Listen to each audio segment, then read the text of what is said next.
before the end of the year. Before the end of, well, we'll make it by December 1, by the beginning of December, or by the end of November. There you go. My last offer. So the initial report back to be completed by the end of November. So go that the council requests an independent report by the end of November. Yep. All right. So that's I'm happy to include all of that in my recommendations. So we don't need to move an amendment. Is that all right? All good? Okay. Right. Next one. How are we going for time? Oh, it's only 20. No, we don't need to because it's going into my amendment. Oh, right. Okay, right. We've got to find another one to do now. Hey? Yes? The community currency. Yeah, it's easy. Did you nominate that? Yeah, it's in there. Is it? Yeah. Whereabouts? What page? I think Mike buried it somewhere on the back page. Is it the back page? Yeah, I'm happy to second that. Yeah, so the council approved the allocation of, I would say, up to $25,000 to a feasibility study on a new community currency.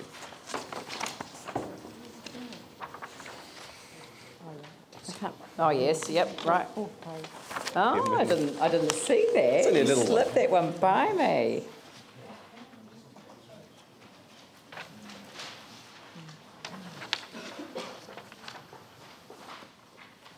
Okay, the staff advises that there's currently no funding for such an investigation. Funding could be prioritised from the long-term city and community planning budget, but this is already fully committed. Well, we'll just add it. I mean, it probably would come out of their biscuit budget, I reckon, but... we'll have to take something off. Okay, we'll find something to take add it. off. I mean, it's less than 1,000th of a Priority, percent. we'll find something to take off. Excellent. That's the right answer. Excellent. I mean, the reason I've put that, a lot of the work has been done, and there's a lot of expertise around in the city and around in New Zealand on this subject, and we also have easy access to some of the best people in the world around this issue. So I don't think it's going to cost a lot of money, but you've got to pay some people to do some work. That's really why I've put this here. So it may not cost a lot of money at all, but I think we need a formal process because this, does need a little bit of design consideration. Yep. I mean, just in general, I mean, we've discussed it before, and obviously people have come and presented, but there's hundreds of community currencies all around the world. We've got the Bristol and Brixton pound in the UK. We've got the Berkshires and Ithaca dollars in the States. There's Bitcoin, of course, which is a cryptocurrency, which is another community-style currency, which some places like the Isle of Man are now taking in payment of taxes.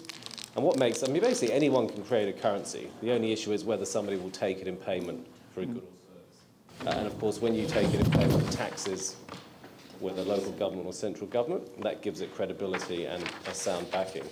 So I think for us, it's an issue around monetary sovereignty from a bigger perspective, which I think is important. It's a resilient story, and certainly post-disaster, having your own currency circulating locally is quite important, and it boosts local economic activity. So I think it's a win-win, and I think it's something that we should have a look at. That's my proposal. Anyone opposed to it?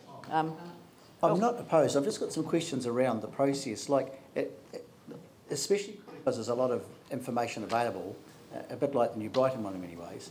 Why wouldn't we actually ask for a staff report first, before in fact we then proceed to spend up to $25,000 on a feasibility study?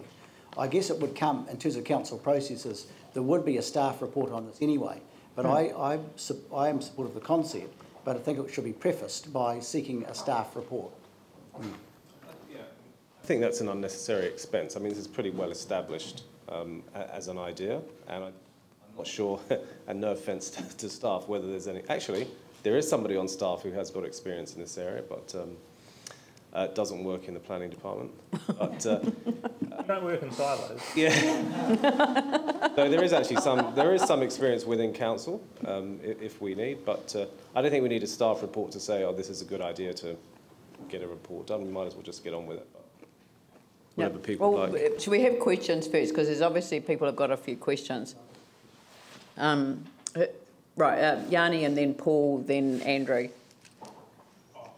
So, as part of our activity management plan, we raised the need to have capacity within our strategic thinking and planning units to respond to things that came up.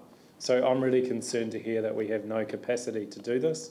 There's a number of outstanding things on the existing work program that aren't being done that I would also like done. So can I just check, given what we expressed through the activity management plan, what spare level of resource we have to respond to these things as they come up through the year or through this process? Because my understanding is we'd ask specifically for a budget to address these sorts of things.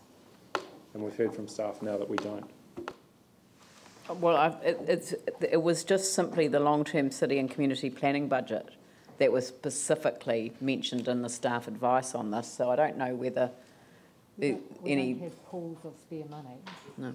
Yeah, I mean, effectively, we're coming back to that as really the default budget that I have to do investigatory work. That's committed. There's a whole program, but it's council's choice. If it prioritises this over another piece of work, we will come back. My thinking was, out of this process, because there were a number of suggestions for investigations, we would load that in, come back and have a debate with council and say, well, this is what you want through the LTP, this is what should drop out. Yeah. Is that the decision you want to make? And I mean, that's been the normal process most years, and that's how we do it this time. And that's why the two budgets have not run in parallel, was that right? Because you've always... You sort of don't seem to... they're not connected, because you've got to wait till we've made all the LTP decisions about priorities, and then you come back to us with a rejig. Yeah, because they're essentially a body of money to spend in the variety of fields, and it really becomes a prioritisation exercise for the council. This is probably your key prioritisation meeting for the year, and we'll come back to you and say, well, on the basis of that, this is what needs to give. We might be having another key prioritisation meeting after the 1st of July as well. Well, we could do, and I mean, it may get to the point where, in fact, we just can't do everything, which I think will be the reality, whether it's money or resources. Girls can. In terms of process, so if I've wanted work done on stuff, you're saying I should put 25 grand or some money on budget to get that work done? No. What he's saying is that people have moved amendments around a variety of different things that they want studies done on, and I think that what Mike's saying is that we have to meet after the event, after we've set these priorities, and we have to go through what we previously agreed were priorities and take things off. But what we're doing here is allocating funding towards something. There's a number of other ones, and I just want to make sure I've got the process right, because I don't want to get to the end of it and then realise that I've done it the wrong way. We should be, because we've got no capacity, we should be adding funding on to do these studies. So if you take the New Brighton, the tram extension to New Brighton, for example, we just need to be aware that if we're going to agree to that, there's a cost. It might not be 25 grand, but that's what I'm trying to understand, is should we be putting a cost associated to each of those? And from what I'm hearing, the answer is yes, but I just want to check, because I'll rework some of those amendments overnight to cater for that. Well, I don't know that it's the question of allocating funding for it. Yeah, in some respects, the cost in this instance is a bit of a red herring, because either you're going to say we're actually going to add more money, which I'm not hearing anybody saying, at which point if you're going to add new money, then the cost is fine. If you're going to say, we want this as a priority, come back and tell us how your program can be adjusted to meet this priority, then we're still trying to do it within the existing framework of costs that we've got. Yeah, I mean, I kind of wonder why we did the activity management plans, because we've had this discussion. Well, I've been wondering that myself for quite some time, Yanni. I feel that the outcome that we had reflected through that has been incorporated into this document. Yanni, the problem is that the activity management plan process, I mean, it may be, something that you're used to, having served 3 terms on the council, but I mean, it was a mystery to me how we ended up with things that got through that process that simply, escaped the attention of different councillors, because the truth was that it wasn't a very good process.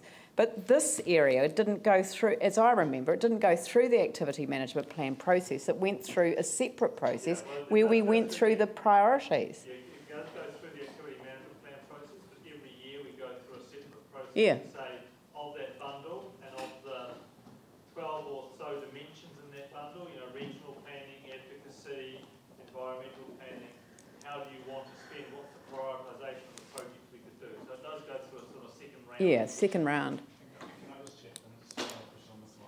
No, I'm just assuming that this is, 25k of spending.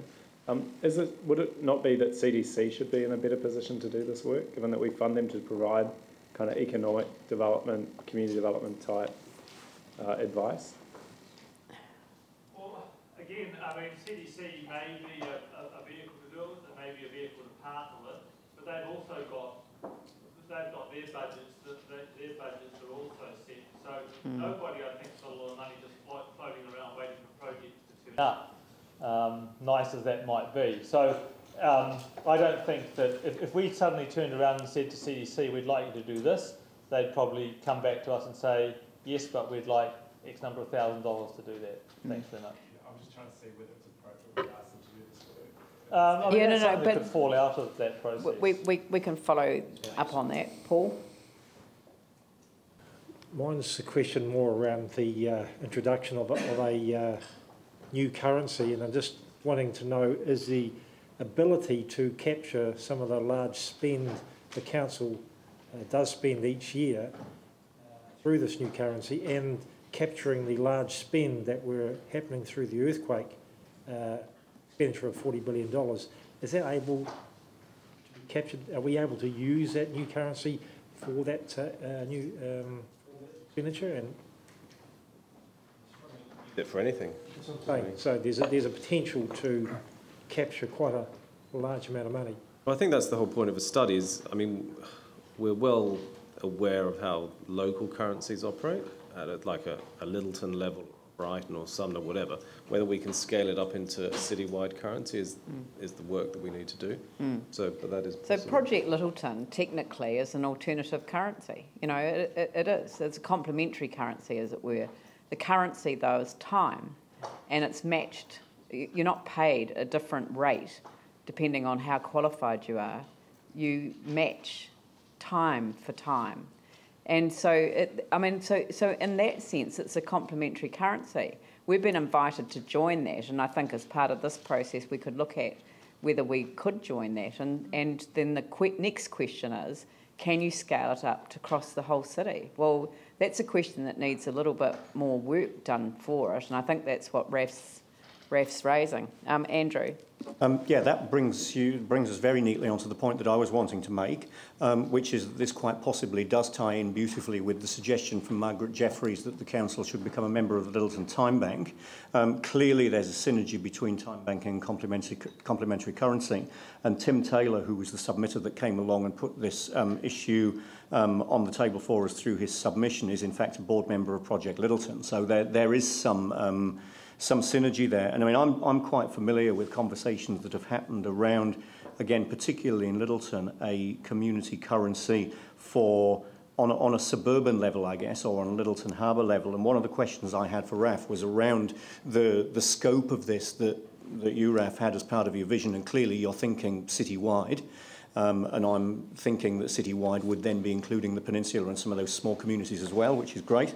But my other question was, obviously, if we were to do this study, there would be some outcomes that we were looking for, some of which would be economic in terms of, catalysing parts of our local economy. What sort of social outcomes would you expect to get from this? That's a good question. One is about actually boosting interactions within a community. So a while ago about, doing rates offsets for people doing work in the community. I had a lot of feedback, generally from, more elderly men who were thinking like, get the lawnmower out and get stuck in, or I'm looking after this piece of grass or whatever because no one comes to mow it. So it actually enables, that section of the community to get out and be a little bit more connected because there's actually a two-way relationship there. So it actually brings them out of their houses. I think it improves that social interaction. And, gets people, you know, interacting a lot more with each other and with actually their local community and their local economy as well. Mm. So actually that ties in beautifully with the submission that we had about the Littleton Time Bank. I'm wondering whether, if you were in agreement, Raf, whether we should tie the two together in this amendment so that we can be working with the Littleton Time Bank, become a member, learn more about time banking, learn more about trading time and trading alternative currency within. And I mean, I'm guessing the scope of this piece of work would determine whether it was certain local communities or whether it was citywide that was the best way for this to work, and where the opportunities were. And it may be that there's already work been done or work going on where there would be a good starting point for expansion. Yeah, so with your agreement, if we can put something in here about the membership of the Littleton Time Bank, I think to pull the two together would be great. You can even extend it when you're looking at the whole kind of jetty stuff. Again, it's this, you know, how can people get involved and do stuff in the community and link it in with kind of our, you know, local economy and local rating system and the rest of it. Ellie. Yes. In answer, geography. Yeah. And how what the borders were. Because, well, I mean, your last point, though, Ref, reminded me of something that I think really did come through the submissions process as well. And that is that when you partner with the council as opposed to have the council doing things for you, then you end up in a regulatory environment which can be a bit of a nightmare. And one of the great things that came out of the earthquake is all of the stuff that's happening in vacant spaces. You know, so the gap filler and the Festa and all of the different things, you know, greening the rubble that's happening there. And so the council helped establish an organisation that really has become a broker, Life in Vacant Spaces. And I actually encourage people to have a look on their website, because the mechanism for being the broker between the landowner and the regulatory authority has been a superb model. And I ask myself whether, in fact, if with a bit of creative thinking and a bit of a conversation with Life in Vacant Spaces, whether its remit could move to life in public realm, so that if the organisation could become the broker for things like Health and Safety and Employment Act issues, for transport management plans. I mean, how many people have we had you know, sort of put off by running a community event because of the cost of a transport plan that they have to do. The health and safety transport, and there's one other too as well. There's all these different things that can arise in the context of the regulatory arrangement with the organisation that would provide it itself otherwise. And so having a broker to actually work through all of those issues and ensure that not that people are, you know, I mean, the irony that I keep pointing out is that these are people offering to do things that they're perfectly legally allowed to do on their own property, but they're not allowed to do it because it's on public property with public use. And actually disclosure isn't sufficient to protect the public use. It is sufficient to protect, you know, people volunteering to get involved in, you know, fixing a jetty, for example, but it's not sufficient for protecting the public who might use the jetty afterwards.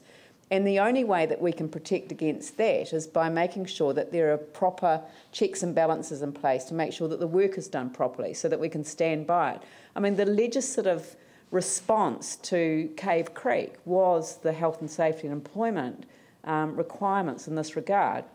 And, you know, in that particular case, and we should remember that there were, you know, people who died as a result of workmanship that wasn't properly supervised. The bolts weren't put into it, and people thought they could rely on a public platform, and it wasn't reliable. So as long as we had the checks and balances in place, there'd be no reason why the community couldn't join in the rebuild of the jetty, not just the car park, as just using that as an example, but to have a broker that would be able to step in that place. So that was a very long way of me saying that there's probably more that we could add to this resolution as well. Paul and then Phil. It's a bit like the briefing we had on philanthropic funding. Often people don't want to actually partner with the regulatory body. They'd rather do it through other funders who actually want to be part of it. So having that broker that actually works with the community as an interface to us as the regulatory body is probably actually a very good one. And but I think also with the community funding or the new currency model, there is an opportunity to perhaps have some sort of a bit like a bank levy that can actually then be gathered as an extra source of income to actually fund more stuff. So there's an opportunity to create other streams out of this time banking or alternative currencies. I can see a lot of benefits around it. Yeah, Phil. I know that Littleton Time Bank sort of founded the time banking thing in Christchurch, and full marks to them. Eddington Time Bank was soon out of the starting blocks too, and have got a large number of volunteers. So I'd like their systems included in how we do this. So if that could be added, Eddington Time Bank and using the time banks. Well, they haven't invited us to join, so we have to make sure. I'm already a card-carrying member. Yeah, no, but. So, anyway, but my other point really too is I just want to make sure we actually do get this process right. Like, it is just $25,000, but we have to watch, I guess, every dollar, and I know RAF will be in agreement with that. So I just wondered, in fact, because there isn't any other kind of priority area which we are in effect substituting for, if we add into this decision that it'll be subject to a reprioritisation of that long-term city and planning budget, just for clarity. Yeah, no, we can do that. So, but I just wonder whether, just picking up on your point, that because I mean, I don't actually know what the implications of becoming a member of the Littleton Time Bank are. I mean, does that mean that people? I don't know how it would work. So you can be like honorary members, I assure you. Yeah. So no. Well, why don't we that the council? Why don't we just explore ways of using the Time Bank movement to deliver? I mean, acknowledging the invitation from Littleton Time Bank, explore ways of using the Time Bank movement to deliver social and community outcomes in the relationship between time banking and a complementary community currency. So that way, but we're just acknowledging that it was the offer came from Littleton, and we will now explore ways. But I wonder if I may be so bold to add. Exploring the with life in vacant spaces, the concept of life in public realm as a mechanism for developing a brokerage to support communities developing their own public realm spaces.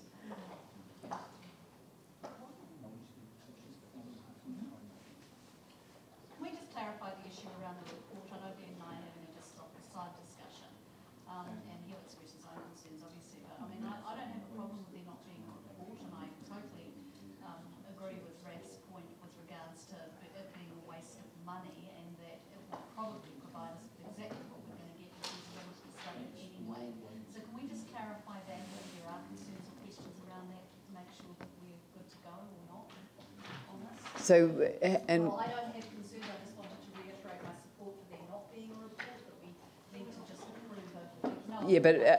Yeah, but we're happy to put that the allocation comes from a reprioritisation within the budget. Yeah. Okay. So, is that a way of getting around a report? Because we don't need a report. We're going.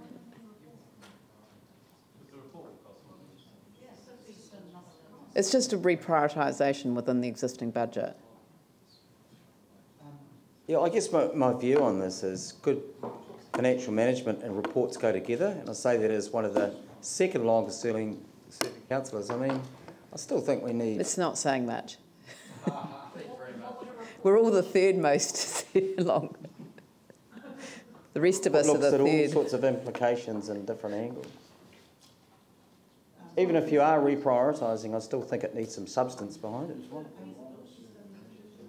I think we've now expanded it to deliver on a whole lot of other things that I think would justify it. I mean, this is the direction that we really got from the submissions. This is what I came here for, not the other stuff. I just want to,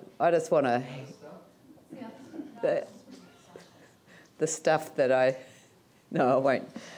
I won't go there. Anyway, it's not a reprioritisation within the plan, it's a reprioritisation within that budget. Is it? Community planning budget, isn't it? Yeah.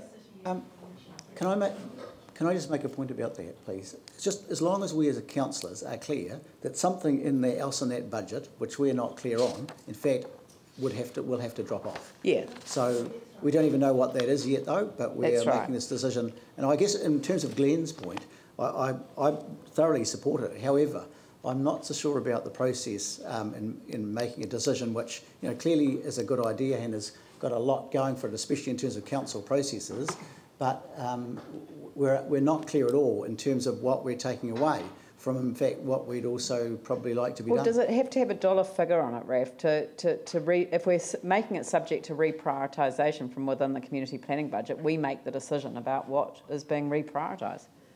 Yep. So just take the dollars out. Approve.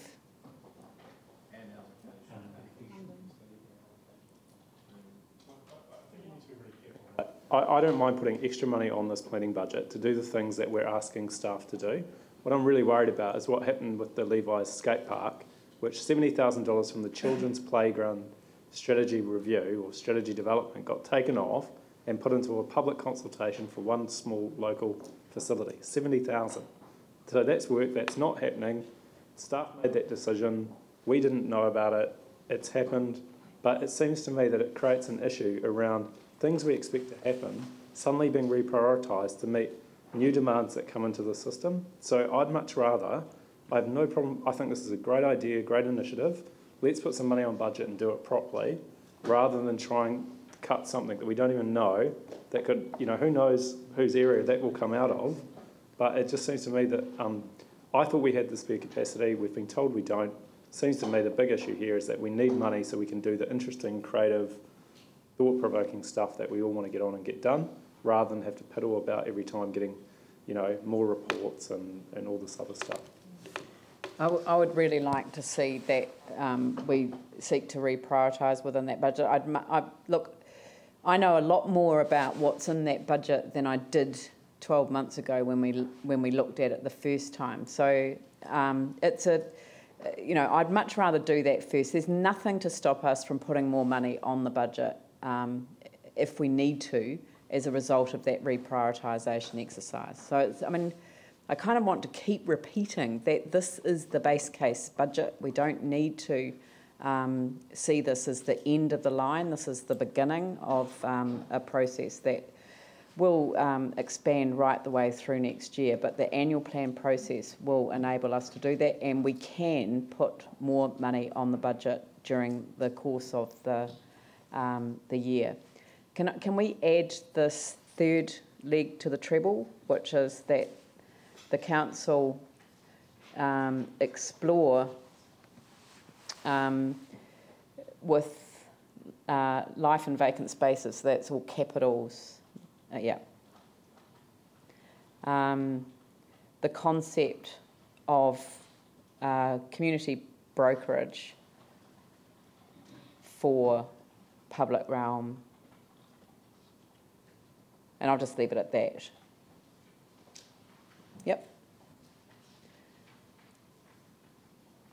David? Sort of, I'll use an example in Aranui where Tim Baker wanted to shift a playground from a defunct park down to Cal Stadium area.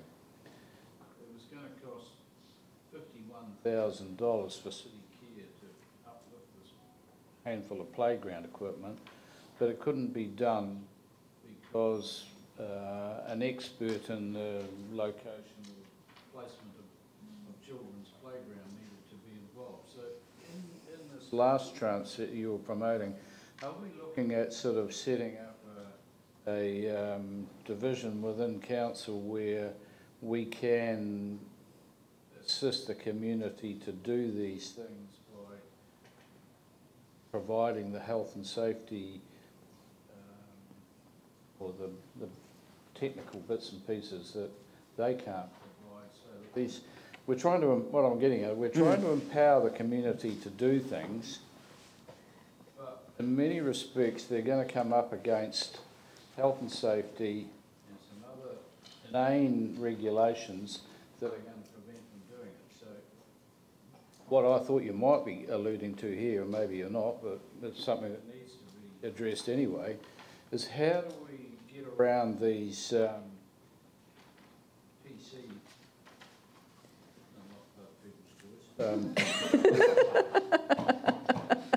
how do we get around these red tape type of things that are going to prevent the community doing some of this work? Is this something you're alluding to here? Or is this something the answer to your original question is yes, except not a department within council.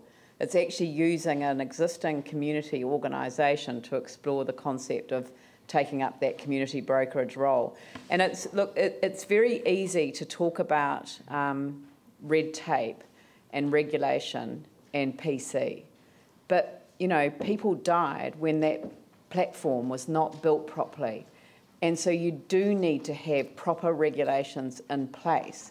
But there are different ways that you can achieve that level of safety and security when the public has to be able to rely on it being safe.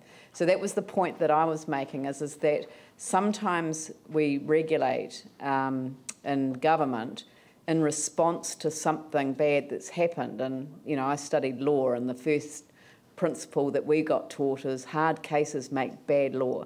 And it's almost like you need to have a breathing space after something bad happens in order to make sure that what you do is not an overreaction to what's occurred, but actually is a sensible reaction to ensure that the best steps are taken to reduce risk, recognising that we cannot remove risk. And sometimes we transfer risk to ourselves and thereby, I believe, undermine the concept of community responsibility. So, yes, the answer to your question is I think we should be setting up a mechanism whereby the community can deal with an organisation that then deals with all of the regulatory frameworks. And it's not unlike partnership approvals, which has been set up in our building consents area, whereby they don't just look at what the council provides, they actually look at what is required from fire, from ECAN, from heritage licensing and liquor licensing, you know, so they actually look across the whole realm of regulatory interventions regardless of who's responsible and brings them all together. And if life and vacant spaces were able to actually pick up that idea of public realm and how the community could find that much more accessible without facing all of the regulatory barriers themselves, I think that would be a good thing. So the example I just gave then, that the community could pick up the playground and just engage with a brokerage to get someone down to make sure that it's installed in the correct fashion. No. The brokerage, say it was life and vacant spaces, what they would do is they would work out what all the regulatory requirements were and that they would make sure that they were resolved. So that the community organisation wouldn't have to interface directly with the whole range of regulatory interfaces. They would then end up with a recommendation as to how to proceed. And it's all done by agreement in life and vacant spaces. It's a very good model. Anyway, Yanni and then Jimmy. I was going to suggest that we also set up a new CCC, a community cooperative charter, so that we actually have a framework, because we've got. I mean, every ward will have these same programs, and the community want to go and get involved, but we do lack a kind of charter of how that process will work. And I think it's good to have, you know, a bit of a guidance around that, so that people can be really clear, because it has been something the NGO sector has asked for previously, and I think there was work done many years ago around it. Just how we work collaboratively with our community is actually a really important thing that's come through in some of the submissions, where actually some good stuff is already happening, but there's some opportunities as well, particularly around the built facilities. But it would be good to have a framework to do that.